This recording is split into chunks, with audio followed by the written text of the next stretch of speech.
Okay, hey, thanks everybody for coming. I'm John Boyle, and I chair the Legislative Committee for the Committee for Dallas under the leadership of Scott York. I can't thank Scott enough for what he's done for Committee for Dallas and decades and decades of helping us out. Really excited this morning to talk to Supervisor Letourneau. I'm Michael Cooper from MWA, and I could go spend the next half hour with introductions for Supervisor Letourneau, but we all know him, and I just want to say he's a thinker and a doer. He represents folks south of the airport, but he really represents the interest of the entire region, and we're so thankful for all that he's done. And so in terms of thinking and doing, Supervisor Letourneau, just interested in what you're thinking about, what are the actions and what's going on. You're always ahead of the game, so welcome and thank you. Yeah, thanks, John. And well, first of all, obviously this morning is 9/11, so I just want to take a second and recognize that. I know we all have our specific memories. I was a college student in Washington, D.C., and saw the Pentagon burning myself with my own eyes, so that's something that certainly sticks with you. And then I was a White House intern starting a week later, so that was certainly an experience. But particularly for the airport community, obviously here impacted in a really direct way. So just want to take a moment and make sure that we recognize that and we don't forget about that as we go about our day today. Yeah, quite a bit going on in Loudoun County. And also I wear two hats. I'm also on the Metro Board of Directors. So maybe I'll just start there for a second, because the story with Metro has been pretty positive. Really, the turnaround began when we hired Randy Clark as our general manager, and it's really continued. We're seeing significant ridership gains. We're at about 82% of our pre-pandemic rail ridership and over 100% on bus. So the system has recovered. Now, you could argue that it fell in the Washington region more than anywhere, but it also has recovered faster and harder in Washington than just about anywhere. So we're thankful for that, and we're particularly thankful for how well the Dulles Airport station has been performing. It's well over 2 million passengers at this point have gone through. There's weakness in other parts of the Silver Line. I don't think that's a surprise because the lane use hasn't really caught up with that yet. But Metro as a whole has its highest customer service ratings in our history right now. Over 90% of our customers are satisfied. And our metrics on safety are better than ever, which is a result of the investment that the region's made. That said, we're gearing up for what will really be kind of the transformational discussion about the future of the system, because we were able to get by last year with an infusion of cash from some of our jurisdictional partners in DC, Maryland, and Virginia. But that's only going to last us for a few years. The fundamentals have kind of changed for cost structure. We just finished a labor contract with our top union, ATU 689. I think from a cost perspective, it was a very reasonable contract. In fact, the employees agreed to take no salary increase this year, and then with 3% raises in the future. There's also some significant management and work rule changes there.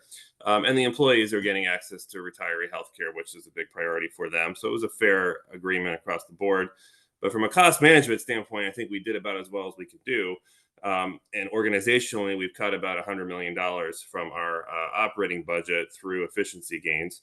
But there's only so much of that you can do, and there's only so many times you can do it. So we are having this regional conversation through a mechanism called DMV Moves that involves a lot of the elected officials in the area about what the future of Metro looks like and what the funding of Metro looks like, and whether that should be something that has dedicated funding like every other system in North America and beyond. So that is certainly happening.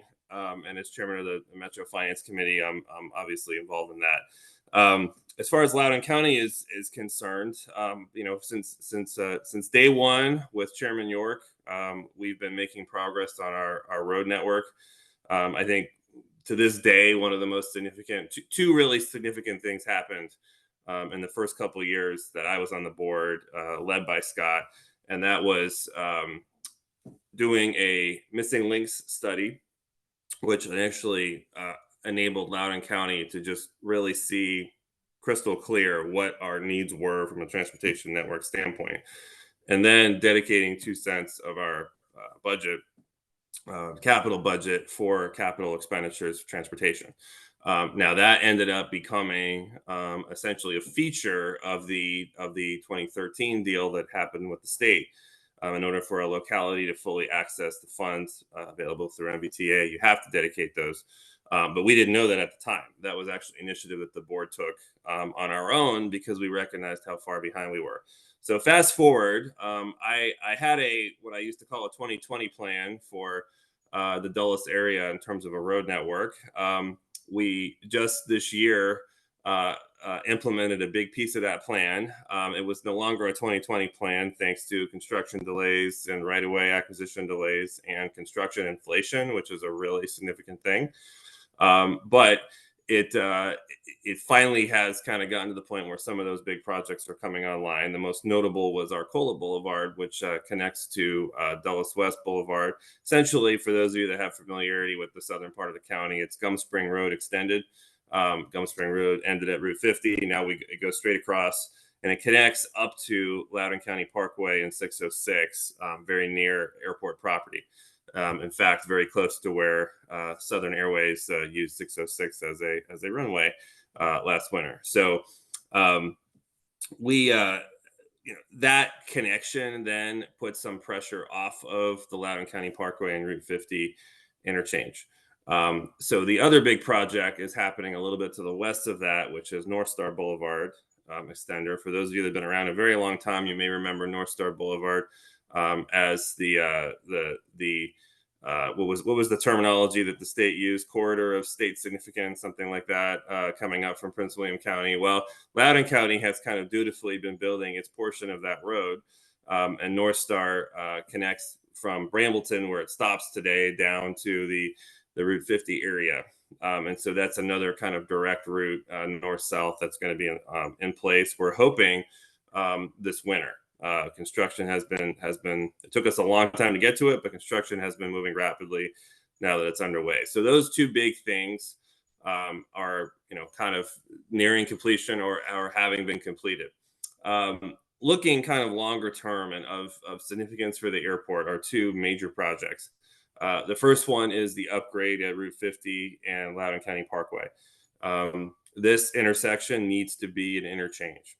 Now, we've done an excellent job on Route 7, getting rid of all of our traffic lights. And if you travel that corridor, really all the way almost to Tyson's is a completely different experience than it used to be 10 years ago. It moves much better, it moves much faster. We have free flow interchanges at all of our junctions. And we previously had done that on Route 28 through the Route 28 Transportation Improvement District Commission. And that's notable because the landowners actually paid for most of those improvements. So 7 and 28 have kind of been taken care of. So I've been prophesizing for a long time that it's time to take care of Route 50. Route 50 has persistent traffic problems that get worse as you get further east. It has a difficult intersection at Loudoun County Parkway and Route 50. It's always in the top 3 in the county for crashes, the significant number of crashes. We actually have virtually no pedestrian access across Route 50. So the county has been building out this linear parks and trails program, which is very significant, goes throughout the Broad Run watershed, but none of the residents of Route 50 South can access that because there's no way across Route 50 that's a safe way to cross. It's just a fact of life. So what you get when you upgrade to an interchange is you also get an overpass for pedestrians, which is really significant. Now, the long-term county plans call for limited access on 50 and interchange upgrades at several of these big places, including North Star Boulevard and Gum Spring Road, Loudoun County Parkway, South Reading Boulevard. How much of that gets built in the future, I don't know, but we have to start somewhere. The bad news is the interchange upgrade project is $500 million. It's going to be very difficult for the county to do it on its own. So we're working now with VDOT to do the interchange access report, which used to be called the interchange justification report, the IJR. The name changed, the concept is the same, where VDOT looks at what's planned and decides whether something has to get upgraded to an interchange or not. We really got delayed because the first set of data collection happened in the COVID period, which was not really representative of accurate traffic counts. Had to go back and do that again. So we're still in that process. It's taken a couple of years already. Hoping to be out of that process next year. And then working on an alignment. We do have challenges with alignment here. We have airport property on both sides of 606, just north of this intersection. A lot of people don't realize that the airport property actually extends across Loudoun County Parkway over where the Dulles Landing Shopping Center is. So that's something we just have to work out with our partners at EMWA. The challenge, of course, is you can't simply build in the existing location if you plan on maintaining access during the project. You have to offset it in order to be able to actually move traffic while you're building it. And so, we can't just go right in place to where the intersection is today. So this is going to be an ongoing project that's with us for a long time. It's been a goal of mine to at least get it set up to where it can move forward and be shovel ready and have a design. The other project, which I'm going to focus on more today, is what we've been calling the Route 50 Collector Road. And Tom, if you can get the slides to work, get the slides up. We've got a few slides for you on that one today. So the concept here is a sort of express road from Tall Cedars Parkway in Loudoun County to the Air and Space Museum Parkway interchange at Route 28. So if you look at Route 50 down here and it comes off the screen, it's basically from Tall Cedars east, it's traffic light, traffic light, traffic light, traffic light. Lots of density of traffic signals, lots of congestion. You have a really kind of old school design intersection at Route 28 and Route 50, the kind that really aren't built anymore, where it's a bob and weave. You've got to, if you're getting on 28 north, you move over into a right lane, which is the same lane that the cars that are coming off 28 are coming in on. So you create those conflict points, and in traffic engineering, conflict points are bad. So that certainly contributes to the degree that there's congestion here at 28 and 50. So we have a lot of analysis. We hired Kimley Horn that really looked at our whole transportation network. And it tells us that if we don't build this road, we're really going to have gridlock in the 50 corridor in the future. We are not done growing in Loudoun County. We have, the communities that I represent, South Riding and Stone Ridge, are sort of the more established ones now on the southern part. But if you take this orange dotted line here, which is the Fairfax County line, and you basically just have Braddock Road to the south here, you stay on Route 50, you get up to North Star Boulevard, you have a nice square, basically rectangle. There's 50,000 people that live within that rectangle of just South Riding and Stone Ridge. And then my district bleeds north a little bit. It includes the airport, but also our Cola Center and some of the new communities on the north side. But as you go further west, and we really saw this during our redistricting, that's where there's really explosive growth, both by right communities and planned communities along the North Star, along the Braddock, along 50, as you get out to the roundabouts at 15. And that's going to continue. Available residential land to build single-family detached homes, in particular, is under great demand. And then we've got some pretty big projects that include some multifamily in the 50 corridor that we've approved. So we know that the population is going to continue to come in waves, and we've got to do something like this to get there. So this has been an effort that we could not do without the Airports Authority. Because as you can see, we're up on their property as we get up close to the airport there from Tall Cedars. So it's been a very intensive engineering effort from our consultants and from our county staff, working on a weekly basis with EMWA on every little specific inch of this property to get an alignment that both sides can agree to. This is a higher level schematic here. Obviously, you can't quite get into parcel by parcel, but that's the effort that's been done. Parcel by parcel, we had some issues with where to put the stormwater, and we have some underground solutions in place here. So heavy engineering here. And then you have the issue of access over here at the taxiways to the Uvar-Hazy Center.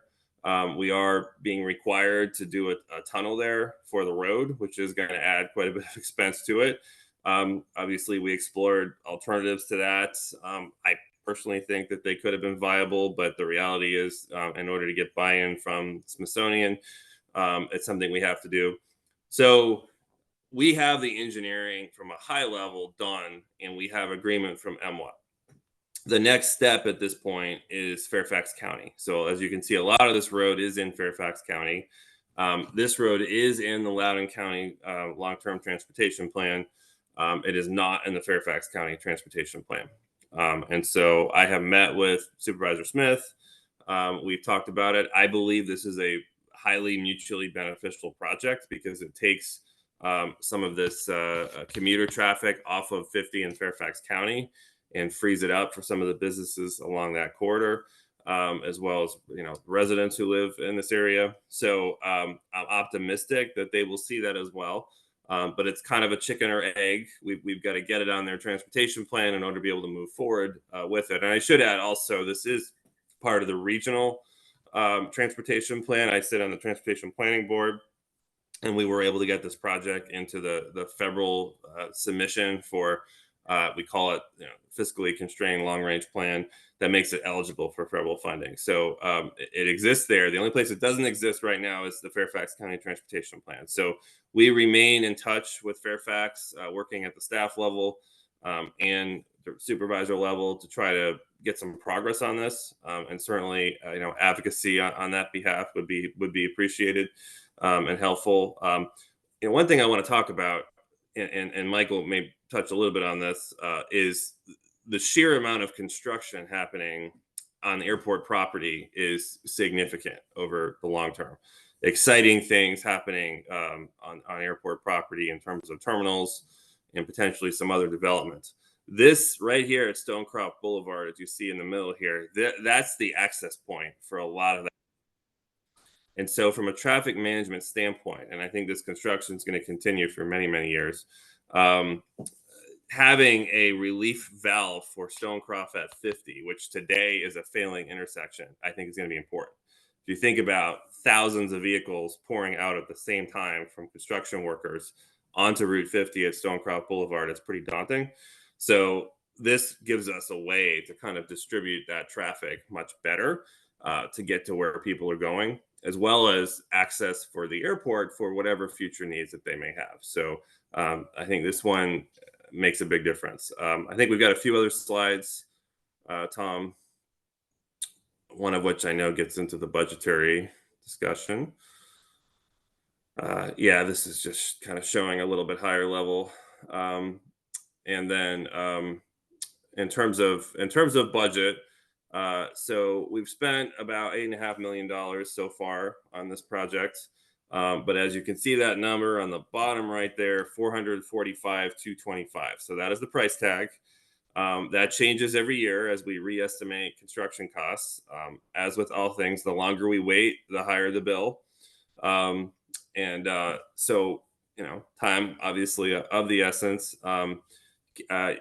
I can't quite see it because it says the part about whose screen I'm viewing right there, but the years are up here at the top. We do have funding programs in our 6-year CIP up to 84 million. And then in future fiscal years in our county budget is showing 352 million. So that is a lot of money. Once again, we're going to need help with state and federal partners for.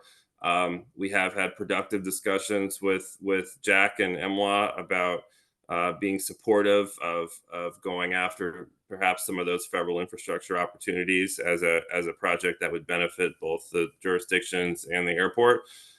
So once we can get that final piece in place with Fairfax and having a design that everybody's agreed on, including them, I think we can start really trying to advance that funding conversation with our federal delegation and our state delegation to try to get help for this project, which again, I think is critically important for all of us. So I'll pause there. I'm happy to take questions about this or other things happening. Great. Thank you very much. I'll do the chairman's prerogative here. I know you talked about the collector road. We often refer to it as the Letourneau bypass. We kind of like that name a little bit better, but you know, it's up to you. Not up to me. So one of the things that's got a lot of attention is cargo at the airport. And, you know, I tell you what, we've heard a little bit about the plan. You know, we're way off lots of different directions, but one of the concerns is what the impact is to transportation. You start talking about the collector road, the improvements on 28, you start changing and adding a lot more cargo. That changes the nature of what we have for, you know, transportation. It's just some thoughts if you've kind of ruminated about what that impact would be. Yeah, you know, I don't know exactly what the airport's ultimate plans are there. I know that's been an ongoing topic of discussion, and they've been looking at opportunities and seeing what interest there is in the market for additional cargo. There's a whole variety of things that come into play. Obviously, we're not getting into it today, but there's the whole noise discussion, and cargo tends to happen at night, so it's probably going to be a more difficult community conversation if and when that happens. But certainly from the transportation standpoint, you know, getting vehicles to the airport and getting them to a cargo facility, they're going to be using the same roads everybody else uses. So it's a little bit like the discussion around construction. You can't saturate it in one place. You have to have options, and you have to have places for this to sort of spread out. And that's really the beauty of this road. It acts as a distribution network everywhere from Tall Cedars to 28. And then it gets you onto, you know, places that go further distances that you can access. So certainly it would benefit any of those potential plans as well, quite significantly. Thank you. Supervisor And Letourneau. Peter. Sorry. Thank you. Thank you for being here this morning and sharing about that project. Were the gray dots on the map representative of anything? That was a question. Let's go back, and if we can, Tom, get Or, the map. or I was wondering if they were just tracing the line. And then the second question I had was the $445 million, I guess, price tag. Is that just the Loudoun contribution, No. or is it for the full? No, so Loudoun is taking on this whole road. It's such a critical piece of infrastructure for us. So we're planning on footing as much of that bill as we can. And we're not asking Fairfax County to fund this project. Certainly, we'd love to be able to access some of the regional MVTA funds that are available to both localities, but we're not asking them for money. We are asking for them to put it on their transportation plan so that we can move forward with it. And then, you know, hopefully getting state and federal funding to help defray that cost as well. Do you want to go to the map, Tom, so we can see? I just want to make sure. So the gray dots. Okay, which ones are we talking about? The you know, The round circles. the circles. Oh, those are the intersection points, I think, with property access, I believe, right, Tom? Okay. I think actually the gray dots mainly just note different segments of the road. This is taken from a larger document where there are some more in-depth things. There certainly is the potential for, I know it's been discussed, an access point at Stonecroft Boulevard potentially. Future gas station and a McDonald's. Thank you. Appreciate both answers. And one more question before we go to Michael. Do you imagine a Route 50 reimagined, because it is your district? Is that going to be a series of overpasses like we did with 28 and 7? I mean, some of the solutions. How do you think about 50? Yeah, and going back to the beginning of Scott's time on the board, I think, or at least the middle, the vision there was to do 50 as limited access. Now, the reality on the ground, you know, for instance, I've got a project right now that we're trying to get off the ground that's been approved at basically at Loudoun County Parkway and 50. And what we hear from the retail community is they absolutely need access to 50 or they're not interested. So we're looking at slip ramp type of thing or some sort of, you know, elegant solution, not a full access, but some way for at least vehicles to access in one way or the other. There may be some of those kind of concessions made to this concept, but yes is the answer. How many of those exactly get built? In the countywide transportation plan, we take out all the signals, and then we have interchanges at, I think, North Star, Gum Spring, Loudoun County Parkway, South Reading Boulevards, and Tall Cedars Parkway. I believe those are all the interchanges, and then the rest of the signals would go away. We also at one point were showing a overpass at Pine Brook Road, I believe. So we have that plan. Now, if you think about, it's a $500 million just to do one of these things. Granted, the Loudoun County Parkway one is probably the largest and the most significant that needs to be done. But realistically, it's going to be difficult to do all that. I would love for it to happen, but it's, so I'm really been focused on, let's get the first one done. Let's address the highest impact intersection. And then, kind of go from there as traffic builds and evaluate what the needs are at that time. Awesome. Thank you so much. I'd like to turn now to Michael Cooper. Again, Michael needs no introduction. He's been with us often, and we appreciate his insight. I do want to remind everyone that we've got an 8:45 hard stop. So if you do have a question we're not able to get to it, if you could type it in the chat, we'll kind of double back and share that with the group as we run out of time. But Michael, thank you for your time this morning, and look forward to your comments. Well, thank you, John. I appreciate the invitation you extended last week for me to join this conversation. I actually didn't realize that the conversation would begin and center around this transportation improvements in the southern part of our airport. But let me step back a moment before we even comment. And first of all, thanks Supervisor Letourneau and Scott York for their leadership on the Loudoun County Board and moving forward with all their support of Dulles. And I'm particularly grateful for Supervisor Letourneau's not only ongoing support of our airport, but recognition of this morning's very somber memorial of those who died on 9/11. Both the innocents and the first responders who are also innocents. I will say that, and this is kind of setting the tone here for a little bit of what we need to talk about in terms of the future. I reflect a lot on 9/11 in many different aspects. And one of the things that I took away from post 9/11 conversations was a comment that the Arlington County manager at the time made when he said, Ron Carlee was his name, when Ron Carlee said, Michael, who would have thought that a hijacked airplane from Dulles, Washington Dulles International Airport slamming into the side of the Pentagon would be the second news story of that day? And I remind myself of that because it helps us to put in perspective the enormity of the task that's in front of us when we get up every day and we try to do the right thing and envision for the future.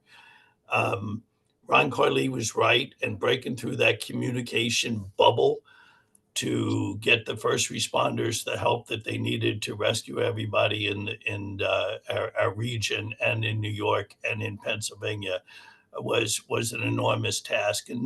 But we rose to it. And we are grateful for the lessons that we learned from that experience. Having said that, I want to kind of also sort of tie in this concept of looking ahead and planning as best we can. When Dulles was put out in that greenfield in the Eisenhower and Kennedy administrations, and when the reservation of the center of the access road was made so that Metro could one day come, there were generations of people who dedicated a lot of effort to making sure that those plans came into fruition bit by bit by bit by bit by bit. And Chairman York and Supervisor Letourneau are those kinds of planners. And so I commend their looking ahead to the future. We do that as well every day at the airport. we recognize our responsibility to the economic growth and health of this region and to our customers, who are our primary interest in making sure that the customer experience at our airports is what it needs to be. So with that in mind, just a couple of quick things to look ahead at. We are in the midst of a master planning effort at Dulles that doesn't happen often, but when it does, it's a big deal and it goes on for many years. And we're very aware of the needs that Supervisor Letourneau has so ably expressed in this conversation and on ongoing conversations he has with us about the transportation needs. John, I would caution you that this is not a cargo road. Do not characterize it as such. That would actually diminish the messaging that needs to happen around this transportation artery if it comes to fruition. Recognize that the master plan doesn't foresee for the time being the cargo at Dulles, which is in the area not far from the Saarinen Circle. It is not in that area of Dulles Airport, right? So where those terminals are, where cargo happens, isn't even in that area. So, but with that in mind, we are doing a master plan effort that's a very significant undertake. We're also in the midst of a long-term use and lease agreement finalization that will take us out through the next 15 years. To 2039. The airlines, we've been working on this for several years now. This is only the third long-term use and lease agreement that we've negotiated with our airline partners in the history of Washington Dulles International Airport and the Airport Authority. That long-term use and lease agreement is a very exciting document that lays out $2 billion of improvements, capital improvements at DCA that need to occur over the next 15 years to sustain the aviation activity that we're committing and our airlines are committing to in that use and lease agreement, and an additional $7 billion of capital improvements at Washington Dulles International Airport between now and 2039. So all of us are engaged in the spirit of long-term planning, taking each step by step to make sure that we do our part in our generation to lay the groundwork for the future developments that can and will occur. And so with that, maybe that's a good time to sort of pause and open the floor to any questions John, you, Scott, Supervisor Letourneau, or anybody has regarding moving forward. Thank you. John? Thank you. Great comments. Scott. I think this is probably more of a question to Matt. He had mentioned about help with advocacy on these projects. And what I would suggest is maybe have Tom send us some talking points, if you will, that would be helpful on the various projects. And I think that we as a committee can then take that and move forward and work on this, because this is all very important. And we and both the Dulles and hopefully the Loudoun chambers can chime in as well. Any thought of working with our state reps on pushing for some financial help? Certainly. One of the challenges there, quite frankly, is that they keep changing. We're in a period of extreme political volatility and redistricting. So, I had discussions with Delegate Supermayam, who is now Senator Supermayam, and who may be Congressman Supermayam by November. But the concept for this, back when Jim LaMagna was in the House of Delegates, he and I had a lot of discussion about this, and then we had a little bit with his successor, who now no longer represents any of Loudoun. And so the answer is yes, definitely. I think we're at a point where we've got to get past the next hurdle of the Fairfax County Transportation Plan. I mean, that is the sticking point at this point. And I don't know that it's a substantive sticking point, but certainly, Scott, you probably do remember the working with Fairfax is a little bit of a particular challenge sometimes. Just in terms of they've got their priorities and they're doing what they want to do. And for them, this is kind of the far corner of the county, maybe not as big a priority. And so, Tom Bashadny retired. It used to be the transportation director. I think he's somebody that was involved in this at one point and understood its importance. So we're just kind of working through, their staff changes and so on. But once we get to that point, and maybe even if we're at a sticking point there that continues, we need that level of engagement. And then I would love to be able to wrap this up and say, okay, we have a project that Loudoun, Fairfax, and MWA all agree is important and needs to happen, and then take that to our federal and our state delegations and really start that push.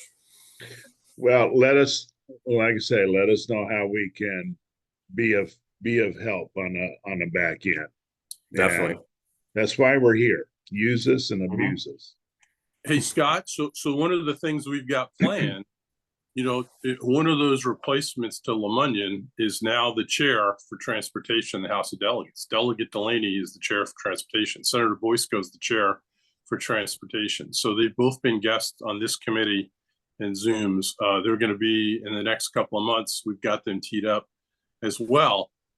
They both understand the issues, but they don't talk about the airport as much as I'd like them to talk about it. I'd like to have a better understanding. So part of it is the onus is on us to work with them and educate them and make sure they've got a couple of talking points that are helpful to the airport and the community to make us better situated. John, if I may, for just a moment, I hear you, but I just need to say that Senator Boysko and Delegate Delaney often talk about our airports, both in quiet ways and in strong ways in the General Assembly. So I just want to make that point. It may not always be seen by everyone, but they are very, very strong advocates for our airports in quiet ways and strong ways. Well, you're on the front line, so Michael, and I appreciate it. And I know your limitations for what you can and can't do, but we're here to help out. And as Mark and Gray just commented in the chat, coming up with talking points, I think that's another thing we need to do to make sure we're in line, and we'll coordinate those as well. So any other last minute thoughts or questions, comments?